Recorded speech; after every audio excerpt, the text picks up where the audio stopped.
আসসালামু আলাইকুম ওয়া রাহমাতুল্লাহি ওয়া বারাকাতুহু। সুপ্রিয় দর্শক মণ্ডলী, আশা করি সকলেই ভালো আছেন।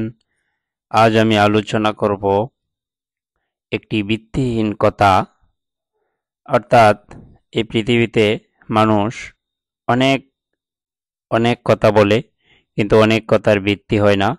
আজ এই বিষয়টি নিয়ে আমি আলোচনা করব। আশা করি ফুল আলোচনাটা শুনবেন, তাহলে বিষয়গুলো বুঝতে পারবেন।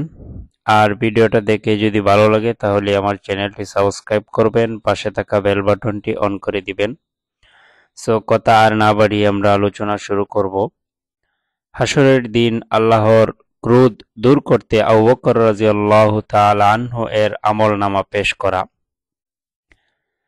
কিছু মানুষকে বলতে শোনা যায়, হাসরের কঠিন দিনে যখন সকল মানুষ বিচারের জন্য উপস্থিত হবে, তখন আল্লাহর খুব ক্রোধের অবস্থায় আল্লাহ খুব ক্রোধের অবস্থায় থাকবেন।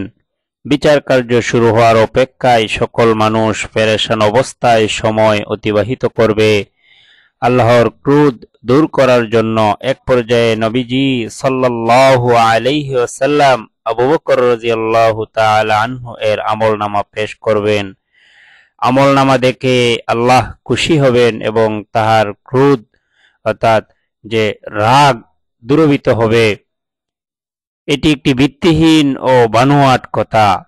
সহিহ বর্ণনাটি হলো, একবার নবীজি সাল্লাল্লাহু আলাইহি ওয়াসাল্লাম হাসরের ময়দানে ভয়াবহ অবস্থা তুলে ধরেন। সকল মানুষ সেদিন পেরেশান হবে। তারা আদম আলাইহিস সালামের কাছে যাবে আল্লাহর কাছে সুপারিশ করার জন্য। তারা বলবে, আনতা আবুল বাশার, খালাকাকাল্লাহু বিয়াদিহি ওয়া নাফাখা ফিকা মিন রূহিহি ওয়া আমারুল মালাইকাতা ফাসাজাদু লাকা ইশফা লানা লি রাব্বিকা আলা তারা ইলা মা নাহনু ফিহি আলা তারা ইলা মা ক্বাদ বালাগানা ফায়াকুলু আদম